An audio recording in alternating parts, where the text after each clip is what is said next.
Give you a little introduction to the Genesis flood in the last hour. И на прошлом часу я дал вам небольшое вступление в потоп. And what I want to concentrate on in this hour is the universal aspect of the flood. И на чем я хочу сфокусироваться на этом часу, это всемирный характер потопа. Now, we're going to do the universal aspect from what the Bible И teaches. мы выведем всемирный характер потопа из того, чему учит Библия. And later on, I'm going to give you the scientific evidence. И немножко позже я также дам вам научные свидетельства этому. But first of all, let's summarize what the Bible teaches concerning the Genesis flood. Но прежде всего давайте суммируем то, чему учит Библия насчет потопа. So, from the very beginning, we find out that God determines to bring a universal flood. И с самого начала мы видим, что Бог постановил, определил то, что Он принесет на землю потоп. And there's a few verses that we can draw together that indicate that this is God's design, a universal flood. И есть несколько стихов, которые мы можем привести на эту тему, которые указывают на то, что потоп был Божьим замыслом. The major passages would be Genesis 6:7 and Genesis 6:17. И основными отрывками будут Бытие 6 глава, 6-7 стих, и также 17 стих. And notice that it's God who is speaking. It is God who is announcing what He's going to do. И обратите внимание, именно Бог здесь говорит, именно Он объявляет, что Он сделает. And notice what God says. He says that He will blot out mankind. И обратите внимание, что Бог говорит, что Он истребит с лица земли человека. And notice the details of how God describes it. И обратите внимание на детали, как Бог описывает это истребление. He's not giving us the idea that He's going to deal on a small scale or local level. И у нас нет указания на то, что Он совершит это истребление в небольшом масштабе или где-то в определенной местности. It's going to involve all of the creation that God made in terms of mankind. Потом придет на все, на весь сотворенный мир и на все человечество. And it's going to include mankind from the entire face of the world. И потом будет включать все человечество на всех концах земли. Наоборот, а почему Бог решил уничтожить и животных? So the question is why God also decided to destroy animals. Well, remember that animals were affected by the fall. Ну, помните, что животные тоже были поражены грехом. So all of the creation is involved. И все творение таким образом оказалось как под влиянием греха. We're also going to see that ultimately God is going to restore the entire creation, not just mankind. Ну и мы также увидим, что после потопа Бог восстановил все творение, не только человечество. In the millennial kingdom, there's going to be a partial restoration, and it's going to involve the entire universe. И в тысячелетнем царстве также произойдет частичное восстановление первоначального состояния мира, и оно будет включать всю Вселенную. So this is God's design, and there's nothing in the text that indicates He's working on a local level. И это Божий замысел, и ничто в тексте не указывает нам на то, что совершалось это в какой-то отдельной местности. Similarly, verse 17, God is still speaking, and He says He is bringing the И flood. точно так же в 17 стихе Бог говорит, и вот Он говорит, что «Я наведу на землю поток водный». The emphasis is on what God has decided to do. И акцент здесь на том, что Бог решил сделать. And this flood is upon the earth. In other words, not Mesopotamia or not a local area. И сказано, что Он наведет потоп на землю, не на Месопотамию, не на какую-то отдельную местность. So, from the text, what God determines is a universal flood. И из текста мы видим, что то, что определил и постановил Бог, это всемирный потоп. And the reason that it's a universal flood is because the corruption is universal. И причина, почему потоп всемирный, это потому что развращение тоже всемирное, повсеместное. The corruption was not limited to a certain geographical area. Развращение не ограничивалось какой-то областью или каким-то отдельным регионом. And you can see some of the verses in verse 6 that indicates, if you look at them in detail, it's talking about all of humanity is corrupted. И если вы видите определенные стихи, там, скажем, в 6 стих, в 6 главе, которые показывают, что все человечество было развращено. We won't look at the details, but I'll let you look them up yourself and see if there's anything in the text that indicates that it's limited. Я не привожу здесь детали, вы можете посмотреть текст сами и попробуйте найти там хоть какие-то детали, относящие, которые бы указывали, что развращение было местным. Thirdly, there are several details in the biblical text that describe the destruction. И в-третьих, есть определенные детали в библейском тексте, указывающие на полное всеобщее уничтожение. That destruction is described as a universal destruction. И это уничтожение описано как всемирное, всеобщее. Just a few examples of the universal destruction. Вот несколько примеров всемирного, всеобщего уничтожения. When it describes all of the earth being destroyed. Во-первых, когда описывается это уничтожение, говорится о том, что земля будет уничтожена. So it involves all of the creation as well, all of the earth. И включается в землю все творение. And when it describes the judgment on man, it is the destruction of all of mankind. И когда описано разрушение человечества, то говорится о всем человечестве. Only with the exception of those that are on the ark. Но за исключением лишь тех, кто попал в ковчег. When it describes the destruction of all air-breathing animals. И когда говорится о разрушении, также говорится air-breathing animals. So it's just air for breathing here. Animals. Да, значит, здесь всех подразумевается также уничтожение всех не воздуха, всех животных дышащих, всего дышащего. Now, Подразумевается животное. И тут небольшая, it doesn't include animals in the sea, but the destruction would destroy all of them. Some of them would escape the flood, or the destruction of the flood. The animals in the sea are not on the ark, So, but most of them would be destroyed as well. So, sea The creatures oceans, also. yes. Yeah. Но и подразумевается также, что будут уничтожены не только животные, ходящие по земле, но и животные, живущие в море. Короче, все, что не в ковчеге, будет уничтожено.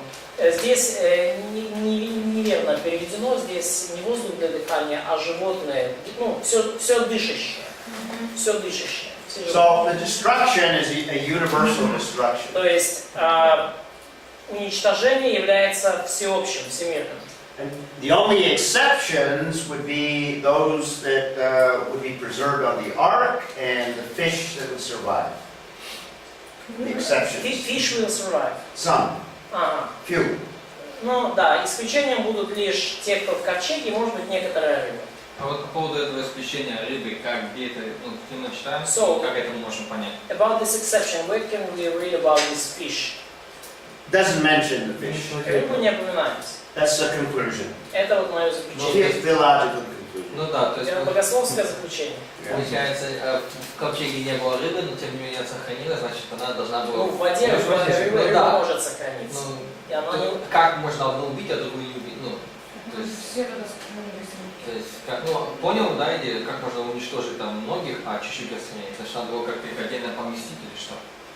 So it's not unclear. So how did fish survive? So you mean that fish is not in the list of living creatures who will be destroyed? What is your? No, the point is these are the animals that are on the ark that God preserves. То есть no fish on the ark.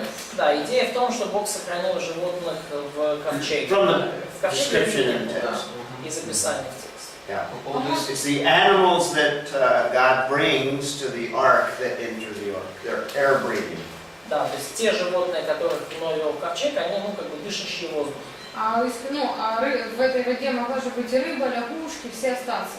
So, but the fish could stay in the water. They could survive. Some of them. Probably. In the Some water. of them. Некоторые из них действительно могли уцелеть. But we know most of them did not. Но мы знаем, что большинство рыбы и вот этих морских творений не уцелели. From the fossil record. Fossil Record. Fossils. из записей, да, Ископаемых. ископаемых, да. Okay. Well, the point I'm making here is the destruction that is described as a universal destruction. И что я хочу здесь вам сказать, что вот это уничтожение описано как всемирное. So God determines to bring a universal flood to judge the universal corruption. И Бог таким образом определил Бог определил всемирный потоп, чтобы уничтожить всемирное развращение. And that destruction is described as total or universal. И этот потоп описан как всеобщее уничтожение. Всемирное.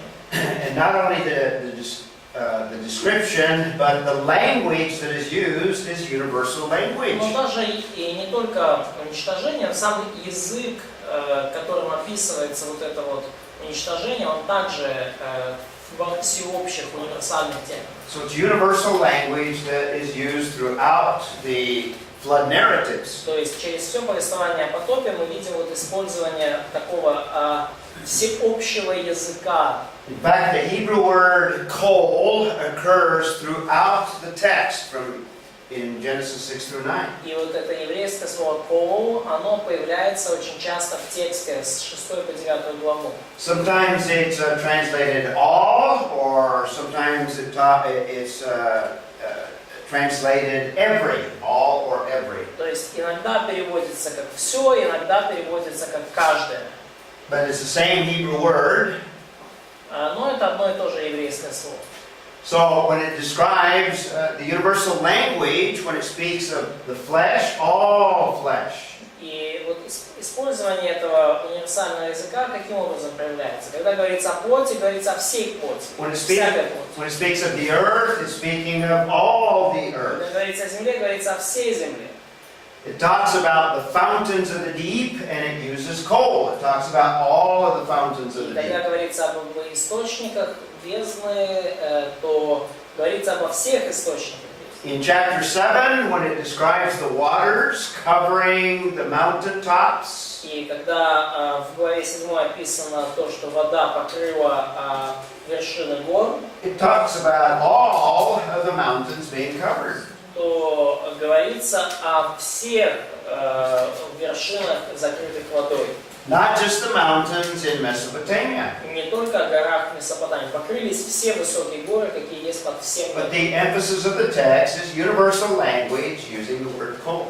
Но акцент текста именно на всеобщий, то есть именно на всеобщих вот этих терминах, и особенно вот это использование слова «кол». When it describes mankind, it uses the same word, all of mankind.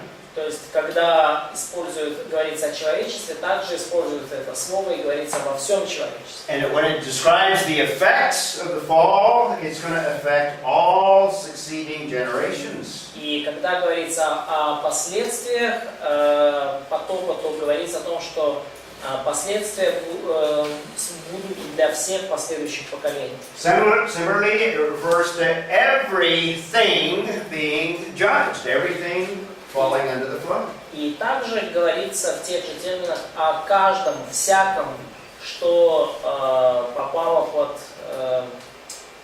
под суд при потопе. Same Hebrew word associated with all of these as well. То же самое еврейское слово связано со всеми этими. Every living thing perishes with the flood. Все живое пострадало при потопе. In the creation, God describes the kinds of plants and animals. При сотворении Бог установил виды и, точнее, роды растений и животных. And when it describes the destruction of the flood, it involves all of the kinds of the animals. И когда говорится о разрушении мира, природы, то говорится о разрушении всех родов Or every kind. животных и живых существ. And the description of the waters are everywhere. И когда описывается вода, то говорится, что вода была везде. And specific animals, every creeping thing. И конкретные роды животных перечислены, как все пресмыкающиеся, Every swarming thing is described as being destroyed. ползущие были уничтожены, Every beast, каждый зверь, every living creature. каждое живое существо. The point I'm making is it uses universal language. То есть что я пытаюсь донести, основная мысль, это то, что используется вот этот универсальный язык. And specific words, part of the universal language, a specific word that is of interest. И особенные слова, особенно интересные есть слова в этом описании. Are the terms that could be used for a flood and the term that is used. Это слова, которые могли бы использоваться для описания потопа, и слова, которые реально используются. In the Old Testament, every time it's describing the Genesis flood, it uses the Hebrew word mabul. И каждый раз, когда в Бытие описывается потоп, в Бытие 16 главы, используется еврейское слово мабу. Always mabul.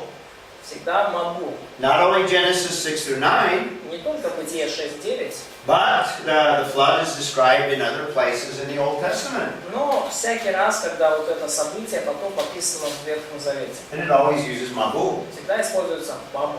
Now, the Bible speaks of local floods or smaller floods, Но Библия говорит о меньших наводнениях, меньших, как потопах.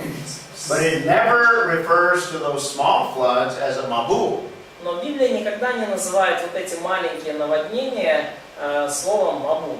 So this is a unique word that is used only for the Genesis flood. И это уникальное слово, которое используется лишь в отношении потопа в книге Бытие. If Moses intended to describe a local flood, he could have used or. Если бы Моисей хотел описать местное, локальное наводнение, то он бы использовал слово «еор». That can be used for a flood or the moving of waters on a small scale.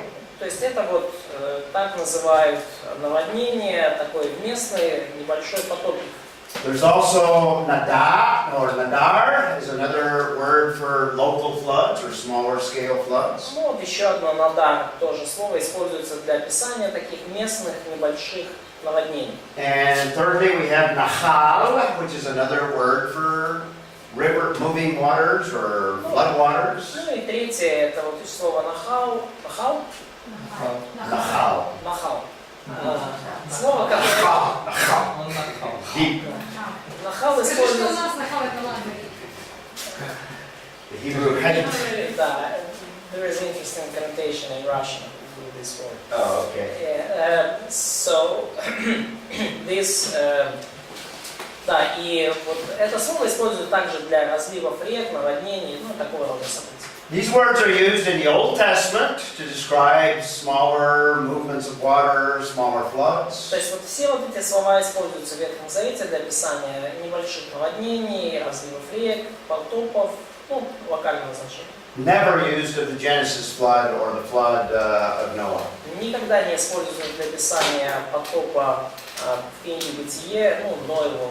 So even the word that is used indicates that there's something unusual, something different about the Genesis flood. И даже использованное слово указывает, что что-то есть особенное, что-то есть отличное от всего остального в бытие, в потопе, который случился в книге. So it implies that this flood is unique in that it is universal. И мы можем сделать из этого вывод, что потоп этот является уникальным и что он является всемирным. It's not local. Он не местного значения. Similarly, the flood is described in the New Testament with the word kataklysmos. И тоже особенное слово использовано в Новом Завете, и использовано слово «катаклусмос». And similarly, cataclysmos is used only to describe the Genesis flood. И подобным же образом слово «катаклусмос» используется лишь для описания потопа, который в книге Бытия. And similarly, there are other words that are used to describe the waters moving in rivers or waters that are flood waters. Ну и опять же есть другие греческие слова, которые используются для разливов рек, наводнений, ну и прочих движений воды. For example, patamas or plemura.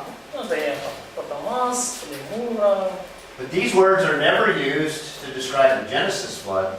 Но эти слова никогда не используются для описания потопа, который случился в Бытии.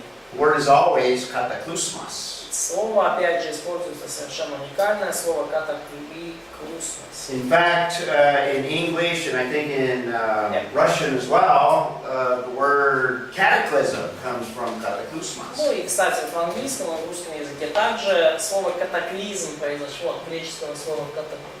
So the Genesis flood was a universal cataclysm. И поэтому потоп, описанный в книге «Бытие», был всемирным катаклизмом. So we not only have God's determination of a universal flood because of universal corruption, Мы видим поэтому не только божественное определение о всемирном потопе из-за всемирного развращения, the destruction is described as universal, но и само это уничтожение описано как всемирное.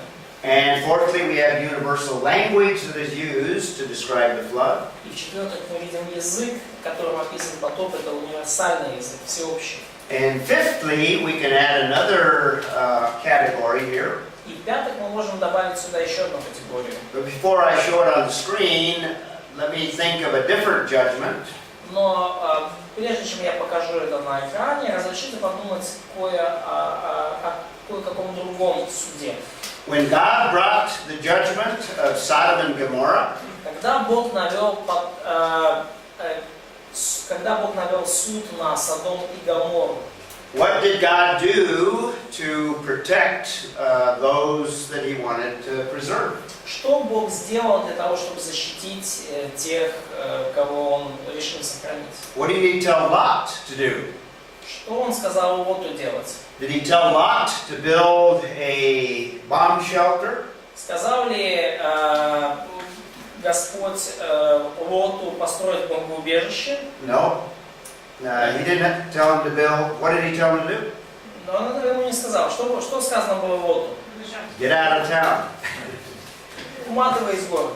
Because the judgment was only on Sodom and Gomorrah and the other cities. Потому что суд был лишь на Содом и Гоморру, ну и некоторые, может, другие города. If the Genesis flood were local, God could have told Noah, just get out of Mesopotamia. Если бы потоп был всего лишь потопом местного значения, наводнением, то тогда Бог просто сказал бы Ною, давай-ка ты уберись из Месопотамии на это время. So just the existence of the ark itself implies that the flood is universal. То есть само по себе существование ковчега подразумевает, что потоп был всемирным. And remember, it took Noah, the text seems to indicate about 100 years to build the ark. И вы помните, да, что из текст показывает, что Ною понадобилось аж 100 лет, чтобы построить ковчег. So that was a lot of time, a lot of effort, and if the flood were local, why do so much work? И то есть было много времени потрачено, много труда вложено. Если потоп был всего лишь потопом наводнением местного значения, зачем было вкладывать столько труда? In fact, God gives very specific instructions and dimensions for building the ark. И, кстати, Бог дает вполне конкретные указания и размеры для постройки ковчега. We have the length, the height, and the width given in the biblical text. В библейском тексте нам дана длина, ширина и высота этого ковчега. This was a huge boat or barge, you might even say. И это была очень большая, лодка или барка, как мы сейчас сказали. In fact, nothing was built of the size of the ark until about the 1800s. И по сути ничего таких размеров ковчега не строилось в мире где-то до 18 столетия. At least taking the dimensions that are described in Genesis literally. Ну, по крайней мере, если мы принимаем буквально те размеры, которые указаны в книге Бытия. The ark had 3 levels. 1, 2, 3. 3 Ковчега было levels. 3 уровня. Had a large door for the animals to enter. И большая дверь, через которую заходили животные. And really, it was really more of a box than really a ship. More of a box. Like a box, yeah. More box than a ship. Like a box, yeah. Ага, то есть, ну, вообще говоря, это больше походило на здоровую коробку, чем на корабль. Yeah. So it had lots of floor space, about 2.2 acres. I don't know what that translates into hectares.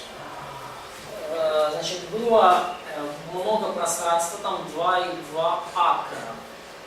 Сейчас. That's okay. What's that? These are about the floor space of about 20 basketball courts. Короче, пространство было как 20 баскетбольных площадок. Or about 522 railroad cars of space, floor space. 522 железнодорожных вагона. Now, there have been some creationists that have done research on the amount of space of the ark. И были некоторые креационисты, которые исследовали вот, объем, ну то есть место, доступное в ковчеге. In fact, there's an excellent book by a writer by the name of Morapi. И есть замечательная книга автора по имени Моrapi. He's done a lot of studies. In fact, I'm going to refer to him later on as well. И он произвел многочисленные исследования, и я еще на него буду ссылаться в будущем. And the conclusions of his study is that the ark was plenty large for all of the kinds of air-breathing animals that God created. Он заключает то, что ковчег был достаточно велик, чтобы вместить всех дышащих воздухом живых существ, все виды дышащих воздухом живых существ на Земле. Now the critic says that there are too many species of animals that there wouldn't be enough space to accommodate all of the species of animals. Ну, как каждой твари по паре, да. Но некоторые критики говорят, что не было достаточно места, чтобы вместить каждый вид. Вы понимаете разницу между видом и родом.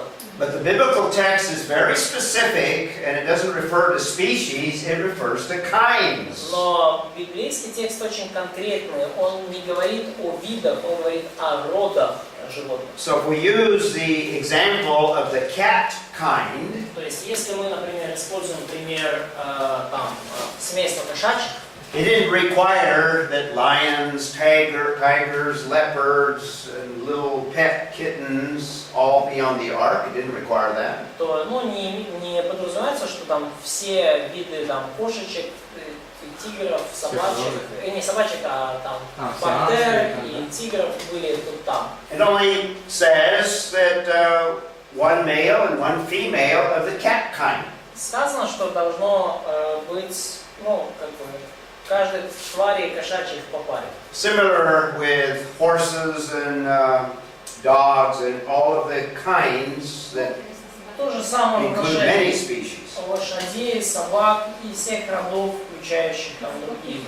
So there was enough room and enough space for all the food required. И было достаточно места и пространства для всей необходимой пищи. Preserve. There is one more question. По поводу, да, каждый вид. В общем, что кошачьих только было 2 представителя, все. So, Не, одна пара только. So he just want to check and to clarify. So we have just 2 representative of cat species. No. Cat kind. Cat kind, yeah. Ну, да. Но я думаю, что да, он говорит, да, один представитель рода. Я думаю, надо немножко уточнить в биологии, то есть разницу между родами и семействами. Remember the Hebrew word min. роды, семейства, виды, по-моему, в биологии там есть определенное отличие. Not species, kind. То есть помните вот это еврейское слово man, не виды, Broader. роды, Broader categories. более широкие категории. Я бы задал вопрос на уточнение. Okay. Да, Галя. Галя, спрашивай. Просто от є в двох місцях. Спочатку в одному місці говориться, що знаєш собі по парі, а в іншому місці говориться, що знаєш собі по семеро. А семеро? По семеро. Ну, тобто виходить, що по 7 пар. До всякої чистої і там по 2 пари з 2 чистої. Там на початку 7 глави. So in the beginning of chapter 7, it's written that some animals were unclean animals were 2 of every kind, and some clean animal had been 7 of every kind. Yeah, those you see at the end of the flood, God made provision for the sacrifice of animals after the Genesis flood. И вот касательно этих, то Бог уже заранее позаботился, чтобы было кого приносить в жертву после потопа. You'll see that in chapter 9. Видите это в 9 главе. Yeah. So God provided for animals that would be sacrificed as well. Бог обеспечил, скажем так, избыток животных, которые в будущем будут приноситься в жертву. Еще раз, понятие чистое, нечистое животное было до закона. So we have, Sergey wants to clarify, so we have the distinction between clean and unclean animals even before Already? law. Да. Right. Да. Yeah, before the law. Exactly. So just the existence of the ark itself gives us one more piece of information that adds to the idea of a universal flood. То есть само существование ковчега добавляет нам доказательств к тому, что потоп был всемирным.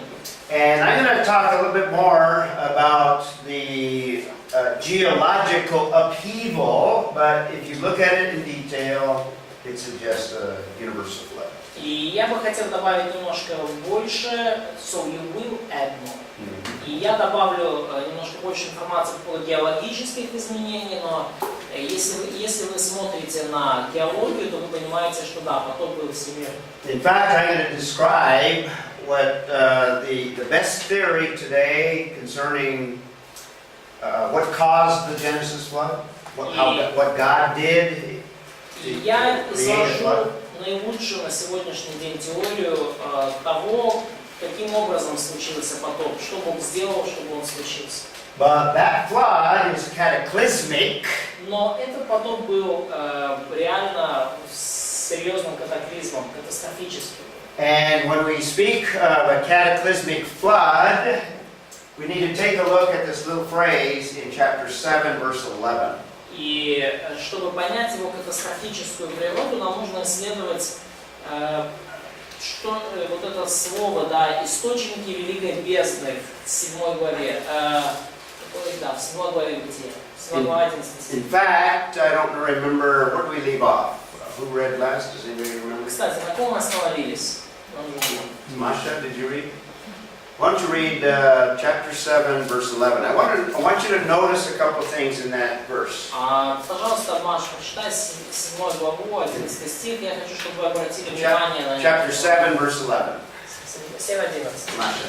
60-й год жизни Ноевой, во 2-й месяц, 17-й день месяца, в сей день разверзли все источники великой бездны, и окна небесные отворились. Okay. Notice 2 things. Обратите внимание на 2 вещи.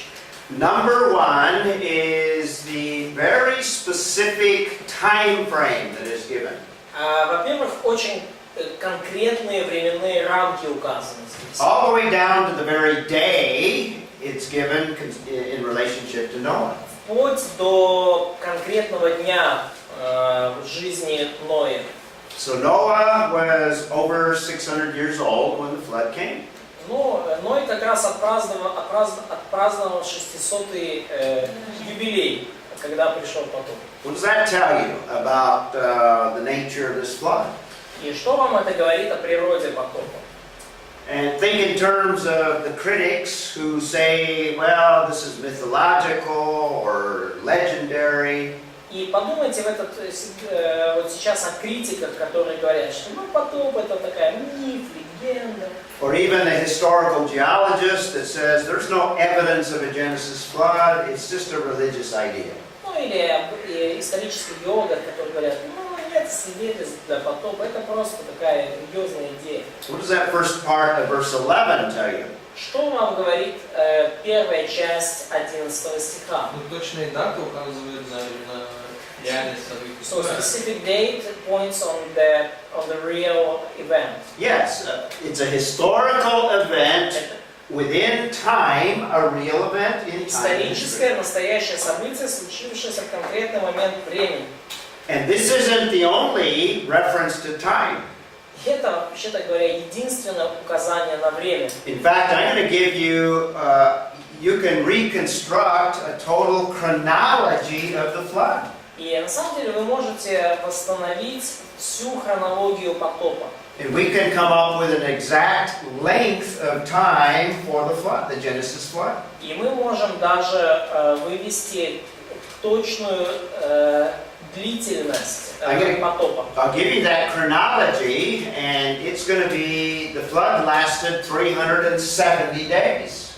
И я вам дам эту хронологию, и мы увидим, что потоп длился 370 дней. So the text is emphasizing that this is a historical, real event. То есть текст нам подчеркивает, что это реальное историческое событие. This is just one of the little details that indicates that idea. И это вот одна маленькая деталь, которая показывает нам эту идею. 370 дней. 370 days. 370 days. Длился потоп. From the beginning of the flood to the end. Длился потоп, не дождь. Not rain, but No. flood. Total flood. Весь потоп. Yeah. I'll show you that chronology. Я покажу вам эту хронологию. Okay? What's the second thing we want to notice in verse 11? Какая вторая вещь, которую мы замечаем в 11 стихе? Ну, он мгновенный. That was instant event. Okay, well, yeah, you could say it started Started at a instant. certain time, yeah. Да, началось, On да, the same day, is what you're referring to. в один день, в сей день. But notice the little phrase, fountains of the great deep burst open. Обратите внимание на вот эту фразу. Разверзлись все источники великой бездны. Where have we seen the word great deep before, or the deep? Где мы видели уже раньше эту бездну? Океан. Ocean. Genesis 1, and that word refers to ocean waters. Remember I mentioned? И эта фраза, она относилась к океанской воде. Помните, я это упоминал? Now, creationists traditionally have viewed the fountains of the deep as waters under the surface of the earth. И традиционно креационисты рассматривали вот эти источники великой бездны как подземные воды. So they've Глубинные подземные воды. interpreted the fountains of the deep as these waters underneath the surface of the earth now coming up out of the caverns to the surface. И вот они рассматривали, что вот эти глубинные подземные воды в момент потопа, они просто вышли из глубинных этих пещер на поверхность земли. There's been some recent research by a geophysicist who's a believer. Было проделано недавно исследование одним геофизиком, который также верующий человек. In fact, he's a friend of mine, and some of the slides that I'm going to use, he gave them to me to be able to present. И, кстати, он мой друг, и некоторые слайды, которые я вам покажу, он мне лично дал. He's got a different theory, and right now, amongst creationists, it is gaining in popularity. И у него есть другая теория, и как раз таки в данный момент эта теория набирает популярность среди креационистов. He's actually a world-class scientist. И, кстати, он ученый мирового класса. Worked most of his life for one of the scientific laboratories in my country. И большую часть своей жизни он трудится в различных научных лабораториях Соединенных Штатов. It's called Sandia, or Los Alamos National Laboratories. Ну, он трудится конкретно в лаборатории Лассала, национальная лаборатория Лассала. That's in the state in which I live in. Это в том же штате, где я живу, в Библейском. Now, all this research he did on his own. It wasn't part of the government work. И вот эти исследования, о которых я сейчас говорю, он проводил самостоятельно. Это не было частью его работы на правительство. But he came up with a flood model to try to explain how God may have used physical circumstances to bring about a Genesis flood. Но он вот разработал модель потопа, пытаясь объяснить, как Бог использовал физические обстоятельства, чтобы свести потоп на землю. And what I'm going to do is give you the results of this flood model that he developed. И я вам покажу вот результаты, да, то есть дам обзор этой модели потопа, которую он предложил. In fact, this flood model, he developed a computer program. И вот, разрабатывая эту идею модели потопа, он даже создал компьютерную программу. To make virtually millions of calculations И совершил с ее помощью миллионы вычислений.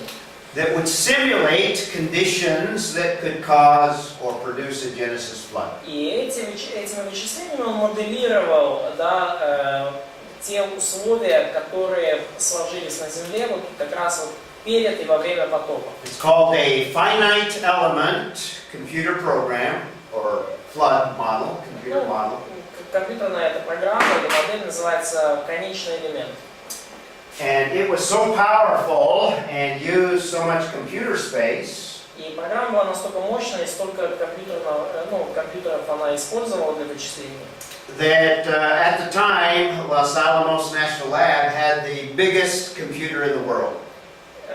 что понадобилась аппаратура этой лаборатории Лассала, которая была самой технически оснащенной компьютерной. Самый большой компьютер мира там был. But his computer model required so much computer capability that he could only run the computer in the late night. Но компьютерная эта программа требовала для вычисления столько времени, что он ее мог запускать только поздней ночью. Otherwise, it would shut down the entire operation of the whole laboratory. Иначе бы все операции в этой лаборатории приостановились бы. So he'd come in the middle of the night, run his program, and gather the data, and then analyze it. И где-то он приходил где-то к полуночи, запускал компьютеры, собирал данные, анализировал их. And what I'm going to give you is the results of what he came up with in that computer model. И что я хочу предложить вам, это вот результаты, к которым он пришел, и вот через исследование этой модели. At the heart of his model is that the fountains of the deep are not water fountains. И ключевой идеей его модели является то, что глубинные, вот эти глубокие источники Великой Бездны, это не подземные источники воды. Now, this is a sketch of what the bottom of the Atlantic Ocean looks like. И вот это вот набросок того, как выглядит дно Атлантического океана. If you take all of the water out of the Atlantic Ocean, Если вы уберете всю воду из Атлантического океана, and you take a photograph of the bottom of the ocean, in other words, in the bottom. и сделаете фотографию дна океанского, So you have North Africa, Spain, and Europe. то есть, здесь на карте видите Северная Африка, Испания, там дальше Европа, The other side, North с другой America, стороны Северная Америка, South America. Южная Америка там тоже немножко вниз. Oceanographers will tell you that this is what the bottom of the ocean looks like. Вот и океанографы скажут вам, вот так выглядит дно океанское. There's actually a mountain range from North Pole to the South Pole in the Atlantic Ocean, at the bottom of the Atlantic Но Ocean. есть горный хребет, который тянется от самого севера Атлантики до самого там юга вниз. Oceanographers call that the Mid-Atlantic Ridge. И океанографы называют это Срединно-Атлантический хребет. It can't be seen because it's down at the very bottom of the ocean. И увидеть его невозможно, потому что там в самой глубине океана. There's a corresponding ring of fire in the Pacific. И есть соответствующие вот этому хребту как кольцо огня, но оно уже в Тихом океане, на другой стороне земного шара. What do you suppose produced this mountain range? Как вы думаете, каким образом появился этот горный хребет? Any suggestions? Есть ли предположение? А? Ладно, ще побудеться. Або вони столкнулися, або розтягнулися і лавою. Or maybe they collided, or maybe they were just stretched, something stretched to the earth, or maybe this, somewhere it was, explosion, and then in some place. That's a good suggestion. Very good Ну, suggestion. где-то взорвалось, и где-то в другом месте, наоборот, произошло столкновение. Oceanographers will tell you that this is volcanic rock. This was produced by volcanic action. И океанографы скажут вам, что вот этот горный хребет образовался в результате вулканической активности. Это вулканические горы. It's not questioned. In fact, that's what all scientists will tell you. Это даже не вопрос, да, то есть это то, на чем сходятся все ученые. The theory of this friend of mine, his name is John Baumgartner. И теория John Baumgartner. Теория Джона Бомгартнера. His theory is the mountain or the fountains of the deep are not water, but lava fountains. Но теория Джона Бомгартнера в том, что источники Великой Бездны это не подводные воды, а лава. So if you take a slice of the ocean or this mountain range, Если вы сделаете вот такой срез вот океана или срез этого горного хребта, here's one of his slides that he uses to illustrate what happened. один из слайдов, который он использует, чтобы объяснить, что произошло. So this is the ocean, Вот это океан. and at the bottom of the ocean floor И внизу вот океана, внизу дна, would produce that mid-Atlantic ridge. Вот там, где появился вот этот среднеатлантический хребет. Is magma from below the crust of the earth. From the low, Lava, magma да, from, я understand. from Ну, below. и вот там вот магма, да, из самых глубин земли, недр. Like any volcano, began to move vertically. И как всякий вулкан, как при всяком извержении вулкана, лава начала двигаться вертикально, And when извергаться. it broke the surface of the bottom of the ocean, И когда она, эта лава, как надломила океанское дно, it came in contact with the water of the ocean. то она, лава, конечно же, скажем так, вступила в контакт с океанскими водами. And remember, this is volcanic lava. This is hot lava. И вы помните, да, что это же вулканическая лава, она горячая. So when you have lava coming in contact with water, what are you going to have produced? То есть, если лава вступает в контакт, если горячая лава вступает в контакт с водой, что получается в итоге? Каменеет. А? Каменеет. Вода нагревается, лава. Пара. Steam or Lots of steam. Yeah. много пар. Very good. What did you say? She said lava will become stone because it will be cold. Well, yeah, but it's going to produce a lot of steam. Но Very в первую очередь произойдет много пара. good. This is the theory that the fountains of the deep of Genesis 7:11 are actually volcanic И fountains. теория именно в том, что вот эти источники Великой Бездны это вулканические источники лавы. This is another sketch that describes his model. И вот это вот такой набросок, который иллюстрирует его модель. So you have lava that comes to the surface, То есть вы видите лаву, которая выходит на поверхность, coming океанской in воды, contact with the ocean, вступает в контакт с водой океанской, producing tremendous amounts of steam shooting up into the atmosphere. и производит огромное количество пара, который выбрасывается в атмосферу. That steam produces thick clouds over all of the earth. И этот пар производит массивные облака по всей поверхности, вокруг всей Земли.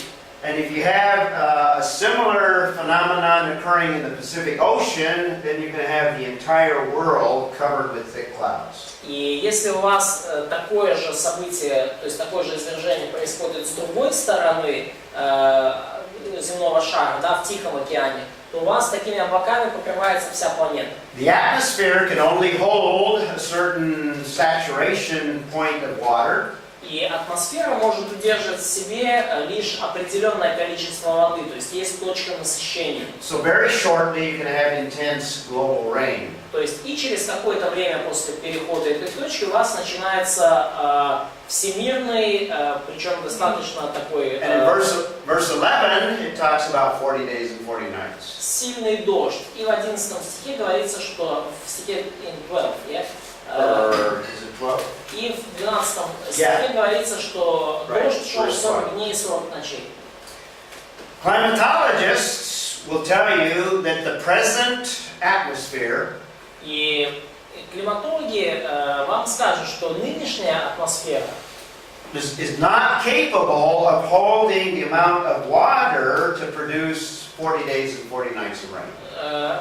В нынешней атмосфере просто невозможно. Она не может удерживать столько воды в облаках, чтобы дождь шел 40 дней и 40 ночей. But if you have a continual production of a source of water, Но если у вас происходит постоянное, скажем так, производство пара воды, постоянно выбрасывается новый пар, that continually produces steam, then you can have a storm of 40 days and 40 nights. то тогда, конечно же, тогда может получиться дождь на 40 дней затянувшийся, если постоянно здесь производится пар. Now, one of the things that the computer model produces И одна из вещей, которые, скажем так, вот эта компьютерная модель, с помощью компьютерной модели удалось узнать. Yeah, let me see what your question is. Какой у тебя вопрос? Да, поэтому. Если мы говорим, что поток был всемирный, и он всю планету водой обвернул, да, то если вода уходит с океана, то в океане меньше, если падает дождь, то она, по сути, воды больше не становится. So, but if we're talking about the global flood and the global rain, so if water comes back to ocean, it seems like it's not going to be more water in ocean. It's only the same water. Yeah, it's the same water, but Да, вода part of the model also, when you have material coming out of the below the crust of the earth, Но частью модели является также то, что если у вас из недр земли выходит какая-то материя, в данном случае лава, you're going to have displacement of existing material that was there before this started. on the surface. Well, some of it will be under the water, some of it will involve continents. То есть в любом случае у вас произойдет, если у вас есть выброс изнутри наружу, то у вас произойдет перемещение всего того материала, всей той суши, которая находилась там на поверхности. Или внизу, или на поверхности континента. Короче, у вас суша перемешается. So some of this material is going to displace existing material. И Displace it. кое-какой новый материал, он заменит собой существовавший на то время. And because of the forces, the dynamic forces of these tectonic plates, И в силу вот этой динамических этих сил, которые двигают все эти тектонические слои, some of this material is going to subduct back into the mantle. то есть какие-то, вы знаете, да, тектонические плиты, такой термин, да? Да, кое-какие тектонические плиты из-за всех этих перемещений, они уйдут вниз, вообще. По-моему, титанические. Тектонические, они уйдут вниз в недра земли. And his model also would predict that in some cases portions or some continents would also subduct. И его модель также указывает на то, что некоторые части суши или целые континенты, они также уйдут под землю. So what you're going to have is a very cataclysmic upheaval, geological upheaval. И Короче говоря, то, что он предсказывает в своей модели, что событие, оно очень катастрофическое. It's going to change the entire surface of the earth. То есть событие, которое изменяет полностью поверхность Земли.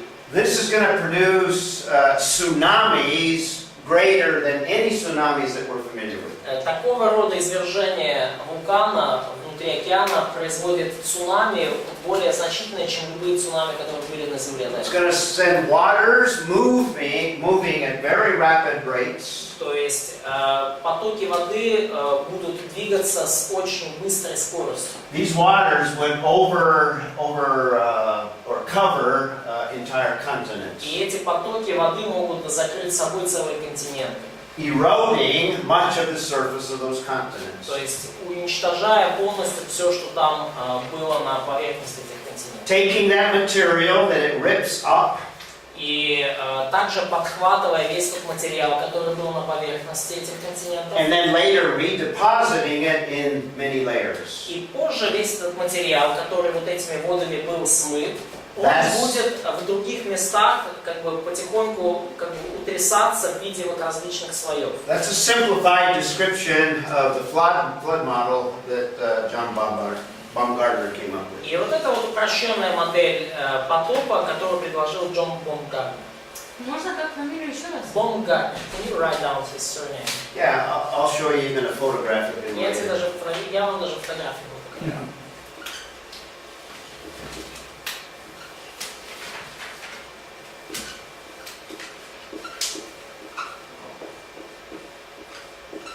It may be spelled a little differently, but it's like that.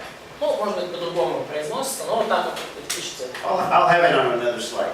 Ну, у меня его фотография на следующий слайд. Okay. See, are we time for another break here? Okay, let's take a break. Так, перерыв. Спасибо.